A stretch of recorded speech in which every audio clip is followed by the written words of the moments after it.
Hi, everybody, and we are live. Thanks for joining me on you lads in chat. Just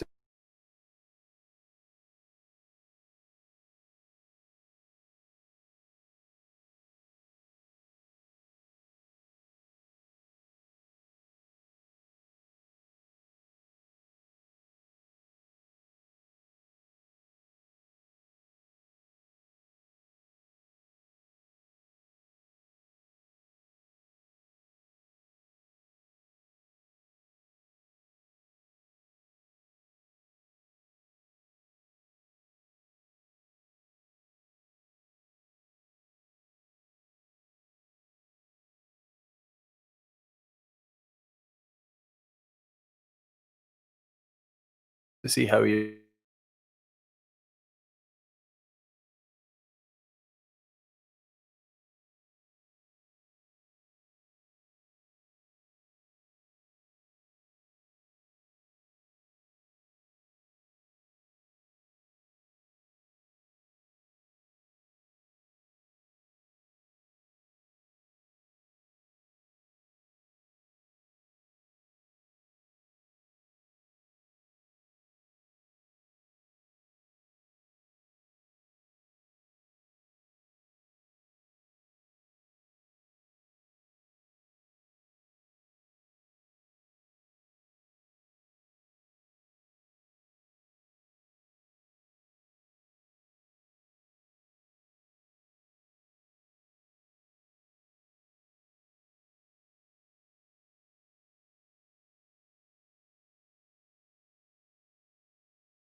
How are we now? Any difference? I think it might be a bit better now. Hopefully. So just let me know. Thanks for giving me the heads up there because it was bad, but hopefully it's okay now. Good, excellent stuff. Okay, so yeah, I'm gonna like I was whether you heard me or not there. I'll talk a bit about the new government. I actually I don't delve into the details, so I'm not even going to pretend to know them. But that's not really my area of focus anyway. I like to talk around these things more broadly. You know, it's like let's say a football analyst who talks about the defensive line, the keeper, the subs, the bench, gets into it all. I don't do that with parliamentary democracy stuff too much, unless there's some particular reason to, because I don't know, I don't take it too seriously, to be honest, but I will talk about it generally, and there's a few more bits too. So there's someone in the chat just piqued my interest. There was someone Irish. I don't know, I like to say hello to everybody, but someone I've forgotten already. It was, where are they? Someone who's living abroad, but I like to see those people listening in. I can't find them in the chat now, but it's nice when I sometimes see someone so-and-so from Galway living in Qatar or Qatar or whatever they call it. It's kind of cool to think of someone being in even Australia or wherever just listening in. It's nice. But yeah, the government, I mean, what is there to say really on it? Like, okay, so for those who don't know, there's a deal where Micheál Martin of Fianna Fáil will be Taoiseach for a few years. Again, I'm a bit vague on it. And then it'll be Varadkar, and it's a coalition. But to me, it's just like, and Hazel Chu is mayor of Dublin as well. And it just, I don't know, it reminds me of how bullshit it all is. Like, which is a kind of an angsty teenager thing. It's all bullshit. It's all the system. But actually, that's true. It's like, I put up a thumbnail of Varadkar and Micheál Martin like talking or whatever, and you just look at a picture like that, and the thought has to occur to you of like, what would Micheál Martin and Leo Varadkar possibly debate on? Like, what would they disagree on? There's absolutely nothing. Even with the Greens and stuff like that, like the Greens might say this or that, but you ask Fianna Fáil and Fine Gael, and they are committed to climate action, blah, blah, blah, in the same way. They're committed to anti-racism. They're committed to whatever. They both want to keep the health service and whatever ticking over in some way, but you'll never really hear much on that. And I also saw one, I'm really just speaking to aesthetics here. It's not a very technicality ridden argument I'm making here. But I mean, it is true. It's like Norma Foley, who is she's a TD from Kerry, and I first saw for the first and last time I heard of her was during the Cahir Savine thing, the direct provision story. She actually spoke up in defense of saying, "Oh, this isn't good for the town, and it's not done right, and COVID-19 is a danger." She made general criticisms, but like I noticed her then, so I recognized the face. She's now Minister for, I think, Education, and she put up a picture on Twitter saying. It was a picture from her office, the office. She's like, "Oh, I'm in the new office now. Excited to be here. Got my first briefing today. Looking forward to the challenge ahead," or whatever, a generic tweet. And it's just something about the picture of her in the office. I was going, I mean, what power is she actually going to exercise or influence or policy? Like, what is her like distinct policy take on things? And how exactly will she implement her own unique vision of what policy should be, and how will she create and draw that policy up? I don't know anything about Norma Foley. I'm speaking about them in general, and it's like it's quite obvious that they don't. It doesn't really work like that. It's just the civil service and the deep state, so to speak, have their kind of like administrative kind of system, and these people just come in and sit in the office or whatever it is. And the people that end up sitting in the office are, they end up there on, like, look at Hazel Chew with being Lord Mayor of Dublin. I mean, a person doesn't get the media access, the finances to run campaigns and stuff like that magically. It's not like some contest where out of all of the people living in a certain city in Dublin, she just was the most liked, the most people had the highest esteem for her views and her vision of the future and her vision of Ireland. It's obviously not like that. She's just some person that got inserted. Like, for example, the past few years in the media, we just keep hearing about her. She's on, as far as I know, primetime, like every, 6 weeks and all of that. And of course, don't take this as jealousy, right? Certainly not. But like, just to take, for example, I don't get that. You don't get that. Your brother doesn't get that. Your friend doesn't get that. Most people that doesn't occur for them. They don't get on media like that in this kind of promotion, nor do they seek it or whatever. But it just, even if they did, it wouldn't be there, right? You don't just knock on the door. She's brought into the fold, and now she's just ended up as Mayor of Dublin.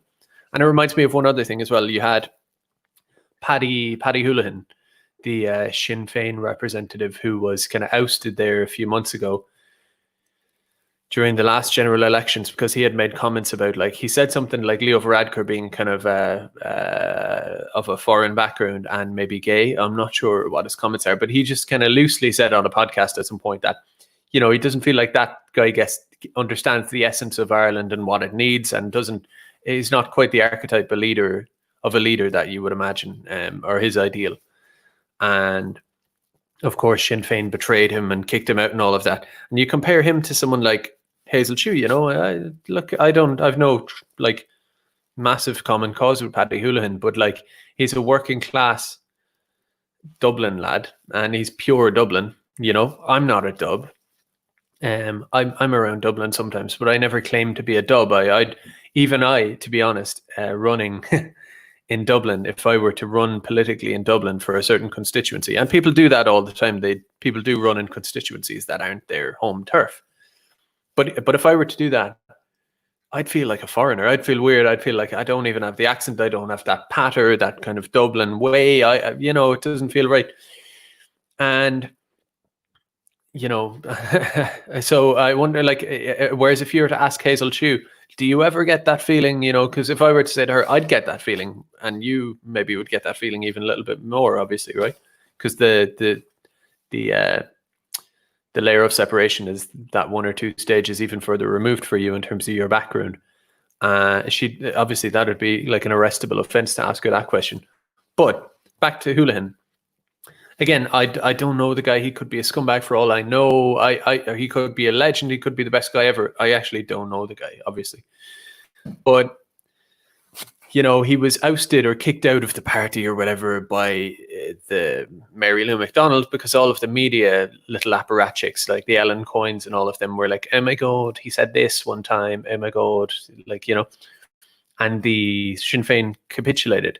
But something interesting happened in that while nominating mayors for Dublin, again, I don't know how it works. I'm not into the technicalities of government and election and all that. It kind of is what it is. I'm not interested. But whatever way it works, he ended up being nominated for mayor. So obviously some of his peers in Sinn Féin or in the political scene nominated him in spite of his blacklisting, in spite of the fact that he is persona non grata now because he said something politically incorrect one time.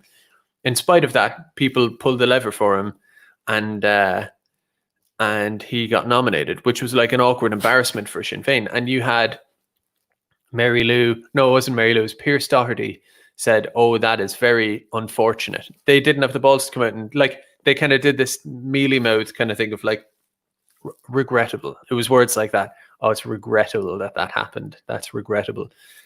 And Owen O'Brien said the same. He said it's regrettable. And I actually made a video which has since been taken down by YouTube because of RT spurious claims of copyright and all of that. I made a video about Sinn Féin where I went through with basically a fine-tooth comb Owen O'Brien's housing policy. He's the guy who draws up housing policy for Sinn Féin proposal. And he has a book, I've forgotten the name of it. I did read it, but whatever it's called, something about housing in Ireland. He wrote a book, and I gave him credit in that video where I said, you know what, the guy seems to actually care. He seems to be somewhat authentic. His policy is imaginative. It's hopeful. It's ambitious in its own way. I concluded that, of course, it can't keep up with the demand of immigration, but we can't expect any public figure to talk about that. But I was just pointing out how with demand, it won't work. Because of immigration, even his most ambitious housing policy will be outstripped by demand, which renders it null and void and kind of pointless. So that was my conclusion. Demand is the issue, but insofar as the supply policy of creating housing, I was like, you know what, it's actually pretty good. It's decent. Social housing, etc. Retake power from the markets a little bit, and I gave him credit for that. And I said, you know what. But, now that he comes out with his little weasel comment about Paddy Houlihan, he wouldn't even have the balls to say, you know what, people voted him, nominated him, it is what it is. I don't agree with everything he said, but you know what, he's a Sinn Féin guy, he's beloved in his community, so whatever. He could have said that, but he said, it's unfortunate.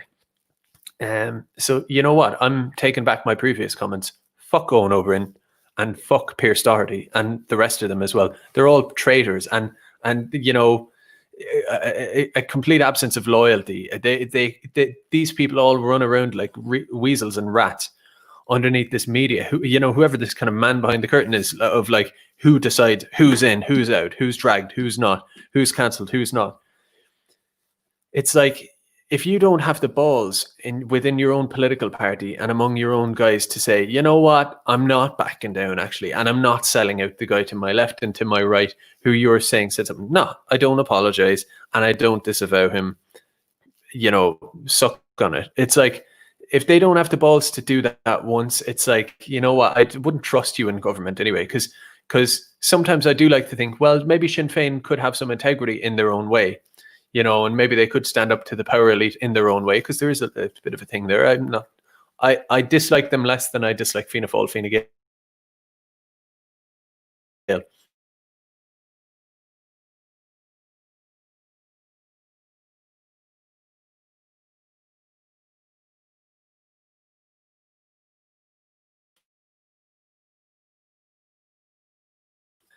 That, like at the same time, if you can't stand up for your guy who said something that is supposedly wrong, I'm getting 0 by 5 again. Damn. Bear with me.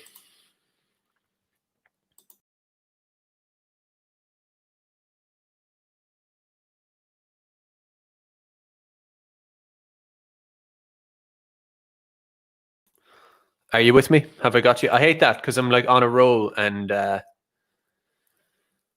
end up with this then. You know what I mean? I'm on a roll, I'm talking, I'm doing my thing, and then the internet goes on me. Killer. But so yeah, it's just like, with this big Borg of like EU global economic policy, it is what it is. It's predetermined and all that. All I want out of a political party or any political figure is not like compared to some of my peers, like even maybe some of you in the chat, you might think I'm like weak on stuff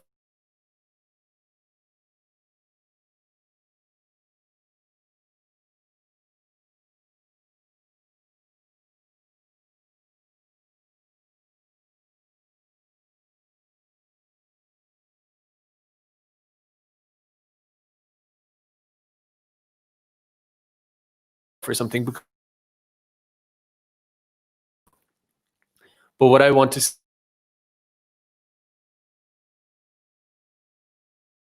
see is a homosexual community there. It's just a figure of speech. But yeah, this is annoying, lads. I enjoy my streaming. And it's back. It's weird because it's like 5x5, 2x5, 0x5. I don't know how to. I'll just keep talking, I suppose. And if it gets too glitchy, you can just like stop watching, which I hate. But like, so I'll just keep going regardless. So it's there's some people out there who don't agree with me on everything, etc. But it's like, but they're not part of the regime. They're against the regime. They have kind of they show signs like that. Certain people out there, I don't want to name them too much, but you know what I mean. There are some people out there like that, and I have Sinn Féin. Sinn Féin are very much in that scene where you're like, you don't know. But here's my point. I'm rambling, right? Is that my reading on someone isn't that they agree with me, tick all the boxes on stuff. It's that, are you of a certain mindset where if you got put in the room with the power elite, like you became the government and then you went to the EU and you went to the UN and you went to the corporations, the corporations walk into the room and try to dictate, where you go, no, I'm willing to work with corporations and with global government. I can, you need to do a little bit, I suppose, but be Machiavellian and ultimately be like, I'm not just doing the most expedient thing to get on by, to go on by or whatever. I'm going to do what's right for the country. So it is what it is. And my thing is watching someone and saying, can you trust them to do that? And for all the like upshots of someone like Pierce Doherty and Owen O'Brien, they're a bit better than the Fianna Fáil, Fine Gaels. It's like, if you don't have the balls to stand up for your working class guy when the media are trying to hang him in such a cynical way, then you definitely don't have the balls to do what's right when it comes to it. You just don't, like, so I don't trust you. Now, so that's kind of the story there. There's some other things happening today. I'm just going to kind of chat around things. So the internet has banned, is it YouTube, I think, mainly has been on a purge today. And a purge, these things happen every few months. And today they've gotten Stefan Molyneux, has been banned from YouTube. He had, I think, more or less 1 million subscribers. You had the Iconoclast in English, I think he's English, maybe Welsh. He had 300,000 subs banned. Red Ice, like last year, had 300 odd thousand, maybe more, 400 or 500,000. They're gone. So Stefan Molyneux is the latest gone today. He has 1 million subs. He's the kind of guy where if I had a story and I got a story about something and then it kind of, it got shared and went around a bit, he might pick up on it at some point, if it were interesting enough to cross his desk. So that's how the ecosystem kind of works. So they're completely messing with the ecosystem there, obviously, is taking out all the big ones. And they've taken out many small ones as well. They could ban my channel tomorrow. But they're clearly just going on numbers, It's funny because it's like they might not ban my channel for a while. But if I suddenly got 1 million subscribers, they'd be like, well, now you need to get banned. It's like, what changed? It's not about what I say or what I don't say. It's about, it's controlling information, controlling communication. Tipping the scales is putting it lightly, but others that got banned were Amrin, American Renaissance, Jared Taylor, etc. Now that's a particularly interesting one because obviously a thing they will talk about is black crime statistics, all of that kind of stuff, and it's very, in a way, unpolitical or unemotional. Like Jared Taylor talks about crime stats and various things like that, and race relations in America from a white perspective. in a way that isn't very political or aesthetic or narrative based. It's really just facts as they are, in that sense. But the thing about it is that what he does becomes more relevant in the last few weeks with the protests and all of the violence. For me, I've made videos where I've gone, I generally know the crime stats in America and the various issues, but I'm a bit lost on some of them. I need to brush up. You go to Amrin, and again, I don't go to Amrin and get like big spiels or big rants or nothing like that. It's just facts, sourced from like government statistics, from official Harvard studies, this, that, and the other.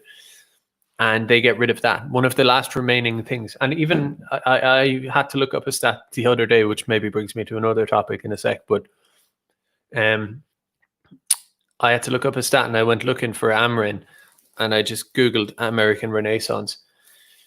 And I had to scroll down to like the 8th or 10th result, the bottom one on the page, because the top like 5 were like ADL. They were like hate group Amrin, all of this. So the Google algorithm itself is rigged to like put it way down. You have to go looking for it.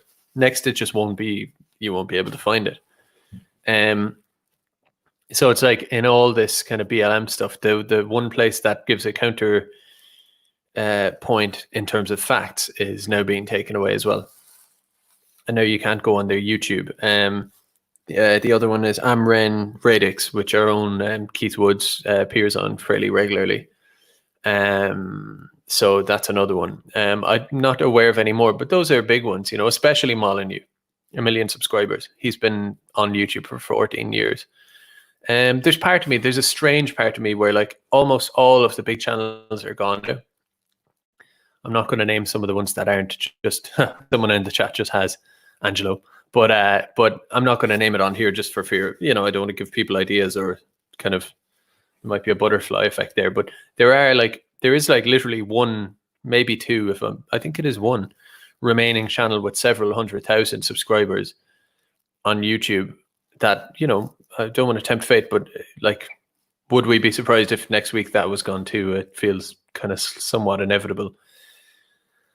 And it's like the same people then, our opposition or the people who like to cut us down in various ways or demoralize us would say in a year's time, they would go, oh, just nobody likes your stuff. You have no traction or you have no popularity or whatever. It's like, well, we've had like several individual million follower accounts or a good portion of 1 million taken down. Look at the Gavin McInnes's, the Milos, the this, the that. Like at some point, someone should just make a list starting from, this all started around 2016, 17. Just a full list of all different platforms and all of the different characters that have been banned. I'm sure it actually does exist, I'm guessing, but it's like you have a whole world of discourse just wiped out from the internet. It's still on BitChute, it's still on, that doesn't matter. It's, but then on the other hand, Joe Rogan is leaving YouTube soon, I think for Spotify or something. Once Joe Rogan is gone and once all of the dissident kind of right and even some dissident kind of left independent stuff is gone, like Chapo Trap House, I think their Reddit got taken down today because I saw someone suggesting it was maybe because their critique of Israel. I don't know. But like you're going to have like whatever the better portions of the left, the independent ones. Someone is saying Rogan is a mad shill. I know, but you have to look at it from the bigger picture. Like I'm not saying Joe Rogan is excellent, but he'll have Jordan Peterson on. And by the way, I don't think Jordan Peterson is anything great. I'm not a huge fan myself. YouTube desperately wants me to watch his stuff. I'm not saying either of those are great, but it's just something. It's some like broadly connected to something kind of stuff. It's not full on globo homo, basically. It's something a little bit different, a little bit whatever. But what was my point is that once everybody has gone from YouTube, I know people will still watch cat videos and like, I don't know, twerk tutorials or whatever, right? But at the same time, I'm not saying like the absence of our political content will crush YouTube, but I feel like there is a kind of maybe a kind of a knock-on effect where people just kind of get the whiff off YouTube that it's not, it hasn't got an atmosphere of anything but like, hey, we bought 300,000 cups of Starbucks coffee to like see how much of a pyramid we can make out of them or whatever, promoted by Starbucks. This kind of like idiocracy videos, like I say, cat videos. I feel like they'll still get a lot of views, but their credibility will take a hit, and even people who aren't aware of that will absorb that knocking in credibility over time. I do. People do start to sense it's a monolith. Even people who are completely depoliticized, they'll just sense there's something changed about it. Because everybody, I definitely agree, in spite of what all the ADLs and the, I don't know, the various acronyms of anti so-called hate groups or whatever say, they will say like what they act like is, oh, we need safety on the internet. There's all this stuff being said, oh, the internet needs to be policed to death, words we don't like, it's a dangerous atmosphere. There all this kind of stuff on the internet. It's like they say that, and it would make you believe that the public at large agree, like that the public at large are like, yes, we agree, we need to take all this quote unquote hate off the internet. But it's like, that's all a layer at the top. Among the actual like wider public, I'm not saying that they have an opinion that they desperately want Molyneux to be on YouTube. They don't know who Molyneux is, but what they probably, if you sat them down and really, talk to them about it, I think most people probably preferred the internet of, let's say, 5+ years ago, in its most natural form. If there's some kind of murder, obviously pedophilia, child porn, abuse, animal abuse, snuff videos, stuff like that online. That stuff you could just contact kind of like, I don't know, a government agency, the police basically, or whatever, or maybe contact the platform via the police and, get that stuff. Everybody agreed with that. That was kind of always the case. And then aside from that, you had the option to either block, which is, I think that should exist for you to personally block whoever you want, block, or even easier than like in something like YouTube, it's like, just don't subscribe, just don't watch it, it's not for you. And then in terms of interactive social media, just don't, like if someone's annoying you or something, just block. Most people, I think, would agree that internet is kind of the ideal, and just let, and in terms of like likes and stuff, the original that these platforms had were the best. There was a like feature, like say Reddit, YouTube, Twitter, Facebook, everything have a like system, and the like is effectively a vote, and you vote up, you vote down, or whatever. And so, you come into a comment section, there's a video, there's a comment, and there's a comment section, and you click into the comments, and you expect the comment at the top to be the one with the most upvotes. There's something just intuitively correct about that. Where you're like, most people, even if they're not political, left, right, or whatever, just normal people go, well, that's the one I want. Most people find it annoying going to the comments and seeing most relevant stuff like that, and they know it's rigged and they know it's duped, and it kind of wrecks the experience. It ruins it, because the obvious thing is to just have it kind of fair, reasonable, and like a stable thing like that. It happens, it is, but it wrecks the impact. I'm not deluded, but it's something like YouTube. If we could just, the alternatives could be a bit better. BitChute needs a bit of work, obviously, but hopefully, I don't know.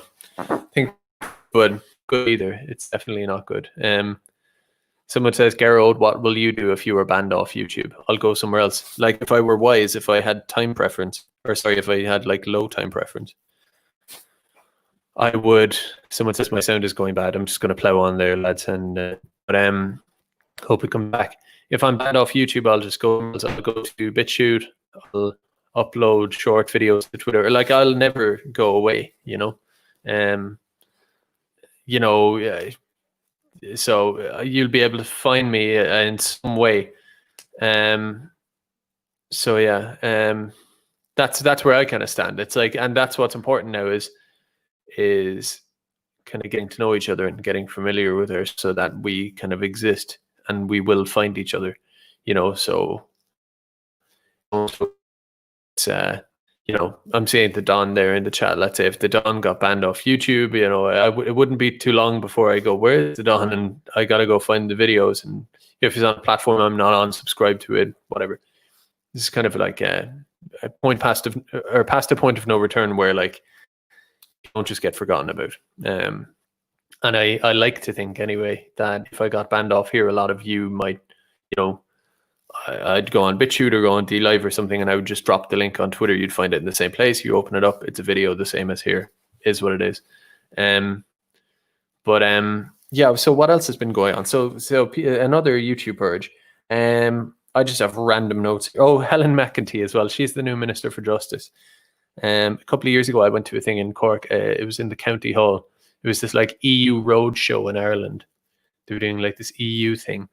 And it was just the creepiest thing ever. Like I went up to it and it was all like this kind of reception and people were speaking and it was very corporate kind of feel. And she was there. She's been a big EU kind of like bootlicker for the last few years. But it was very weird. It was like this EU get together type of thing. Like everybody, like any questions and people it was like a suck up atmosphere in school or college or something where, or in a corporate workplace. It's like any questions and people ask questions, inane, pointless questions, just in order to kind of do the whole thing. They're like, indeed, question. Here's the answer to that.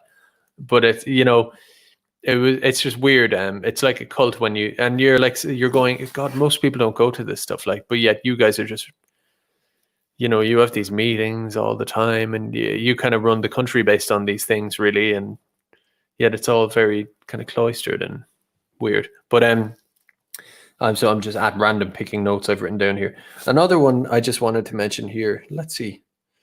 Actually, oh yeah. So what's her name? I can never remember it. Her name is I did a video on her before when she said she started insulting old Irish women. Her name is Subhangi Karmakar or whatever. This Indian girl who's always talking about how much she hates white people or dislikes white people and she's so alienated and all this stuff. She put up a post today saying, I wish Ireland had more community for the South Asian diaspora. I'm really sick of having to look at my life through a white lens. White. With my Indian identity and culture in retrospective, a small, sad part of me I'm encouraged to disavow. There's a picture of her then in a sari or whatever it is with the dot and all that, and her Indian garb. And, it's like she's there to piss people off and troll. It's almost like she's it's almost like she's a bit of a shitlord.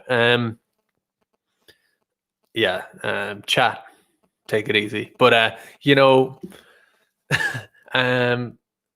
but she got battered by replies. She got ratioed and all of this. People just saying listen, the obvious thing is if you want Ireland to be more South Asian and you're alienated, just go to South Asia.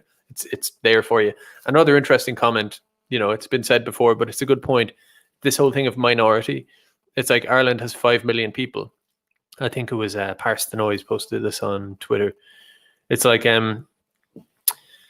it was Ireland has 5 million people, thereabouts. India has something like 1.5 billion or 1.2 or something like that. And it's if Ireland's population increased 100-fold overnight, we would still have less than half the population of India. This is preposterous, this minority stuff, just piss off basically. But it's not about her being a shitlord and her being annoying and all that. It's no, she's the one who'll get top people under 30 and rising stars and this and that just because of the shite she to be doing. It's the exaltation by the power elite is what matters, because otherwise this person is whoever or whatever. But yeah, I just wanted to mention that. And what I noticed is that it pissed a lot of people off online who aren't Irish, because I think the international community, Western community, maybe have a soft spot for Ireland. They see Ireland as this little, kind of like a shire or something. It's like this lovely idyllic place, and we're pretty I don't want to use the word innocuous or whatever, but we're just we're very much seen as a people and a culture and a small little island of kind of homely Western kind of idealism. I don't know. There's something to that. So people have kind of become used to Londonistan and the UK being this kind of thing, and the US a bit, but they have, I think, and even France, but they have this maybe idealized version of Ireland, and I'm not against it. Like, I mean, I'd like if they were correct, where, a kind of protection, they were like protective or something. People were just really annoyed. They were like, maybe even more than if they saw her to say the same thing about England or America. They're like, what, WTF type of thing. Yeah, and they're just saying, basically the old classic, if you don't like it, go home, it's pretty obvious. An interesting one here as well.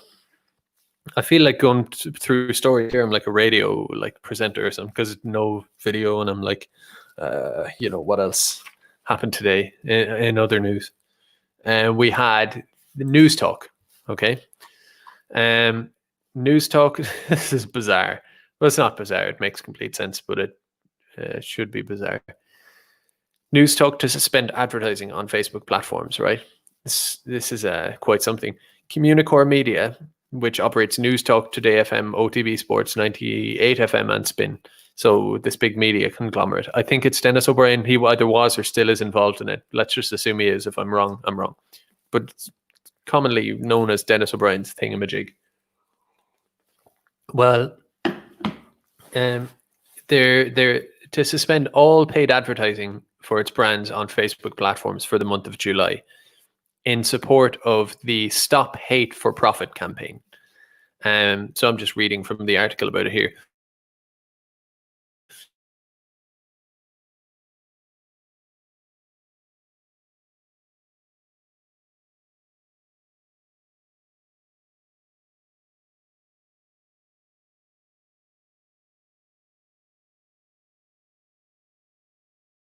Solid language to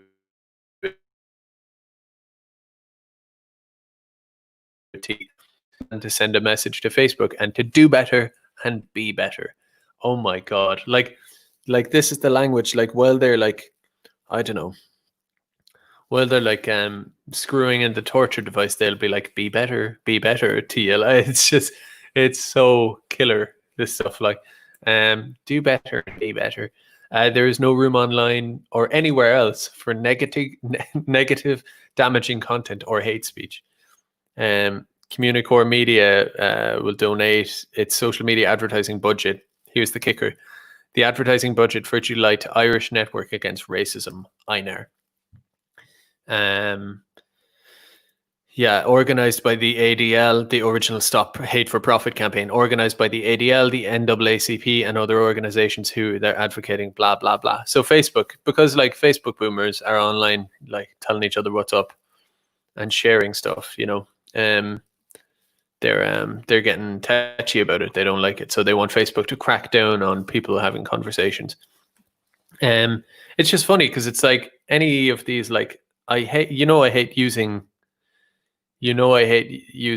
terms like left wing because it's an insult to good lefties and stuff. But this kind of radical liberal globalist kind of ideology, the foot soldiers of that, Subhi Bangi or whatever, the one who was talking about South India or South Asia, people like her and people like the NGO trendies and the girls with the bull ring and the bowl fringe haircut and the whatever, these people, right? They act like they're this radical movement, and it's you have Communicore suspending, waving the picket sign, no to hate, no to hate. It's they're a media company. They're obviously competing with these companies don't want to be challenged by narrative anywhere. They don't want their narrative to be challenged in private spaces. This is the equivalent of Communicore, Dennis O'Brien's thing, going into pubs and trying to lobby the pub guy to go around listening to everyone. And when he hears a table of people talking about something Communicore don't like, banning them from the pub or whatever, it's the height of, I spoke about this the other night, is the totalitarianism of globalist liberalism, via, and it's, of course, it's all done laterally. There's no dictator or whatever, but it's the dictator is the corporate world ultimately, money powers. And you see it here in just such stark detail. And who are the foot soldiers? Or not the foot soldiers, but the ones who the funds will go to, is INAR, Irish Network Against Racism, which is this big umbrella group for all these NGOs who are funded by the Department of Justice, the EU, George Soros's, whatever it's called, Open Societies Foundation, named after Karl Popper's, lovely ideas, and the Roundtree Foundation, these billionaires, basically. So this organization that gets funded up its whole by governments, global governments, and international billionaires and corporations will now, as if it needed more money, will now get the proceeds of advertising taken away, of advertising funds from Facebook. I'm getting confused on what they're actually doing. They're trying to, they're going to suspend ads, but what they're doing is they're giving money to these guys who are already funded by the state and the government and billionaires, money which they're taking in the place of ads on Facebook, because ordinary people, ordinary Joe Soaps and Jane Soaps, talk on Facebook about what they like. I mean, it's so glaringly bad, think about the, I always talk about this ideal of the paid paradise, put up a parking lot, and this kind of 60s, maybe, I'm against the power and the corporations and the whatever. In terms of that, narrative, the so-called lefty, the globalist, the diversity, whatever brigade, are so patently and blatantly, painfully, obviously on the same side as the people, the paid paradise, put up a parking lot type of the big evil corporation, man. It's so painfully obvious. I don't know how they don't understand it or get embarrassed. I suppose because they just happily ignore it. It's so clear that they didn't right, whether it's the kind of ideological stuff, maybe some of the stuff I talk about or whatever, and you guys, or it's just the average person on Facebook who's just talking about an issue. They're not too political, but they're ultimately kind of dissident right or populist in their, national populist in their kind of ethos and attitude. I mean, that is the true populism and the only remaining really populism there is. It's the only thing left. Everybody else is completely on board with Dennis O'Brien's Communicore and the ADL and INAR, which is funded by the government, and the government themselves pretend to take orders from the former. Each one, it's like the government pay them and then they tell the government what to do and everything. It's so painfully obvious. Anyway, turning the page here. I take notes on my. I just write them down sometimes. They're I couldn't read them out because I take them down a little bit more spicy than how I deliver it here sometimes. One I just have here is BLM blasphemy, right? It's a thing that crossed my mind there, and I'll end on this. So a couple of days ago, I put up a Insomnia mug. Insomnia is an Irish coffee brand, if you don't know. An Insomnia mug I took a nice picture, a very nice picture of it actually, in front of a field. And I just congratulated and expressed my delight that Insomnia, as far as I could see, hadn't openly expressed support for BLM. It's a little bit of a joke on my behalf. You get the gist, kind of like Laura Towler's thing, or whatever. And they came out and said, do not associate with their views. And then I put up a video kind of taking the piss another little bit, whatever. But what she calls them, that's not a word, is it? I am on air, I should speak properly. The Insomnia, their reply saying don't associate with their view, all of these people mobbed onto it and said, oh, you got so told there, you got owned by Insomnia. And I'm going, I don't take this stuff too seriously now. And in a way, the effort on my behalf was I was just trying to draw them out and take the piss. There was no great rhyme or reason to it. And they did exactly what I was talking about. People got on and said, when I had tweeted originally, and they were saying, Insomnia, this is a perfect opportunity for you to associate with BLM or whatever.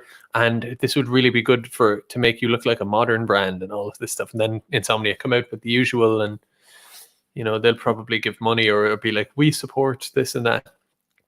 I just wanted to give light to at this point, it's like you can only just take the piss, really, and mess with it. And just the predictable nature of it is what I'm kind of pointing to. People are saying 2. Where's the 2 coming from? Oh, it's just some inter-chat activity. I'll ignore it for now because I'll, me and multitasking. But it's like if I'm just pointing out that it's so predictable that I can just basically push a button and just make exactly what you would expect to unfold. It kind of just says something about it, in a way, and it kind of takes the piss out of it. And I just saw, like, there was one, what's his name? He's a restaurateur in Cork. I'm actually not going to name him, but he's a restaurateur in Cork, and he said, like, oh, this, I think Wolfhound knows what he said. If you don't have it to hand, like, it's fine. I'm just saying, if you happen to remember the term he used, something like scumbag or something really visceral like that, And I just thought, I've met him. I've chatted to him on more than one occasion. By the way, this isn't a reflection on him. We're not friends or anything. He's a restaurateur. I'm talking like being in his restaurant, somewhere else. Just kind of brief, like, chat, like, as in, I remember because I just do, but he probably speaks to a lot of people in his restaurant and here and there, so it's nothing more than it sounds like. But so even now I'm being good to him, right? I'm trying to say, hey, by the way, whatever. But my point is that I chatted and said, oh, this and that, small talk, and he has no idea what I believe in, why I believe it, how sincerely I believe it, how much the kind of fact-based thing fact it's based on.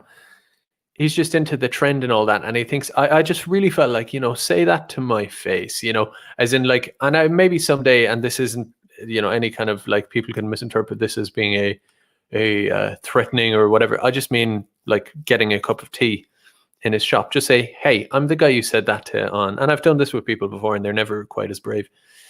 Just like, I'm the guy you said that about. I have my point of view. If you want to discuss it with me now, you can. But say what you said on Twitter to my face. It's like, you opportunistic scumbag. And I would say that to his face.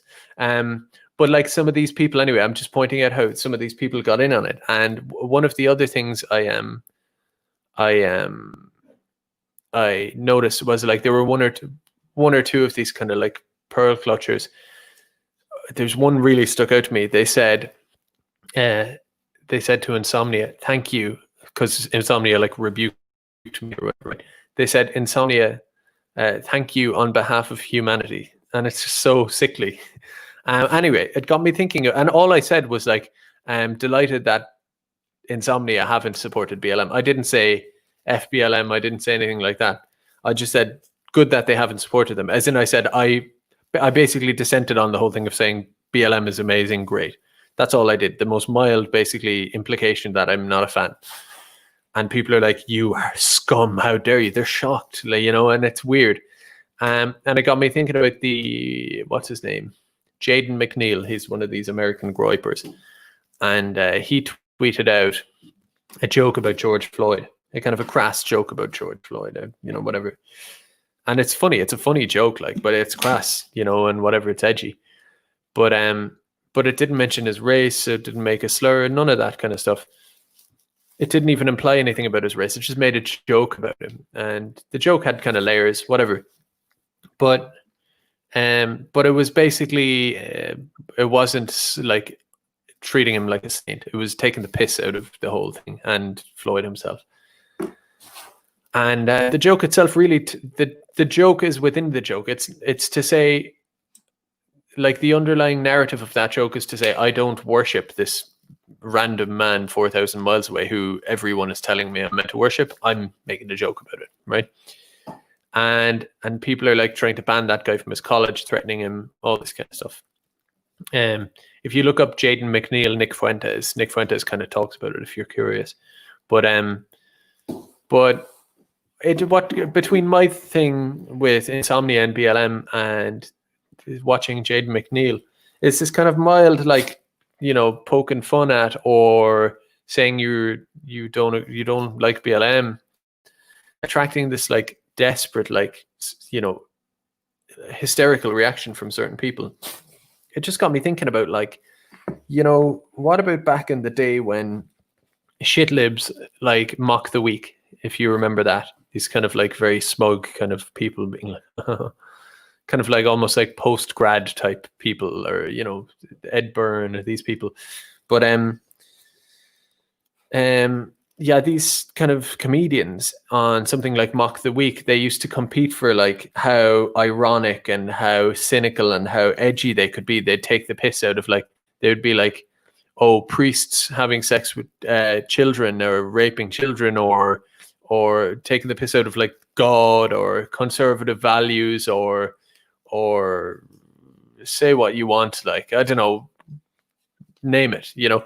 They would kind of take the piss out of any kind of version of conservative morality, or whatever it might be, or even, you know, babies burning in a bin. They would say something like that just for the sake of being like, people would go, oh no, you know, they'd be like holding their hands up to their face like, oh, too far. But then people would be giggling, no, the whole point is to push it, you know, for its own sake. It's fun, it's funny, and they're all that. And the shit libs used to love that, you know, and it is what it is.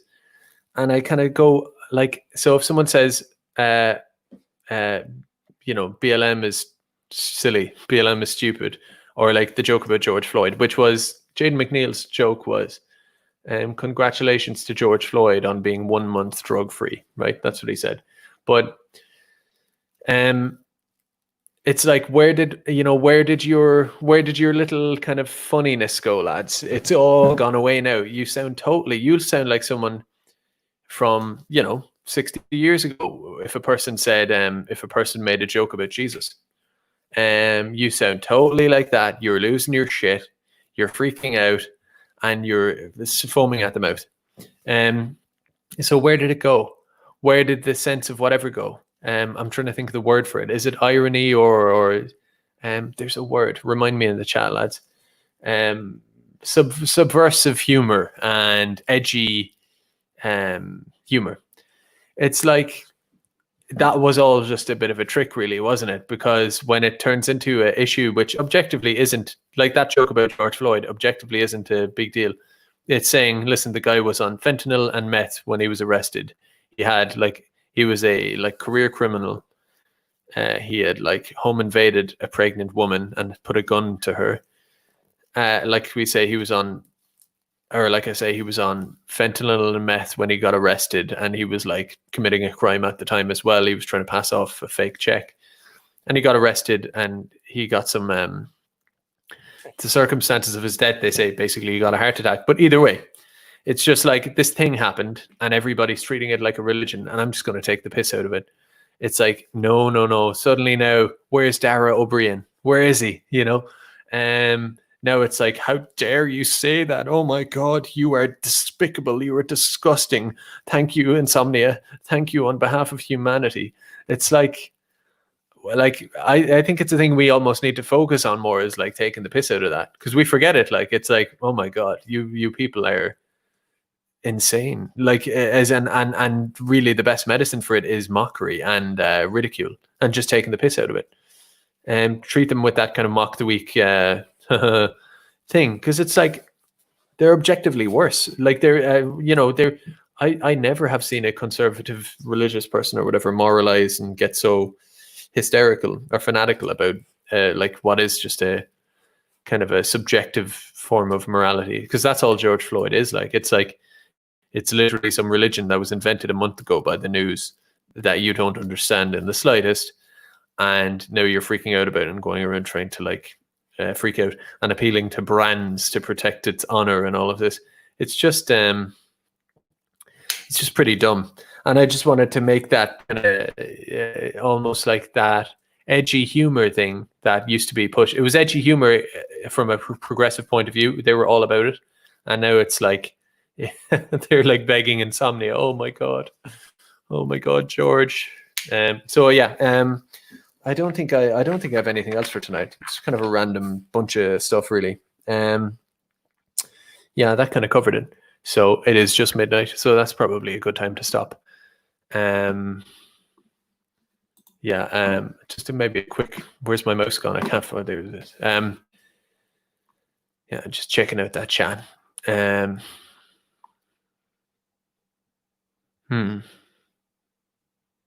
Someone says hit the like button. Yeah. I had a couple of dislikers at the start. Dislikers.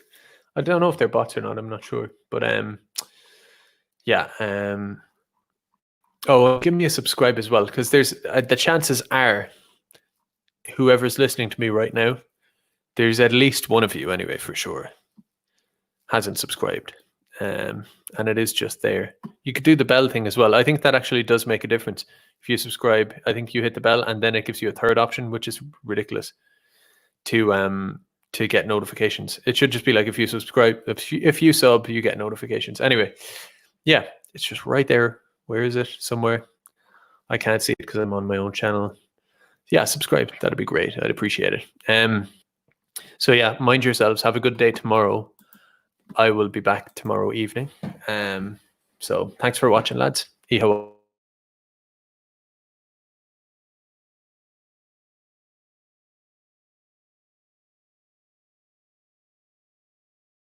See you.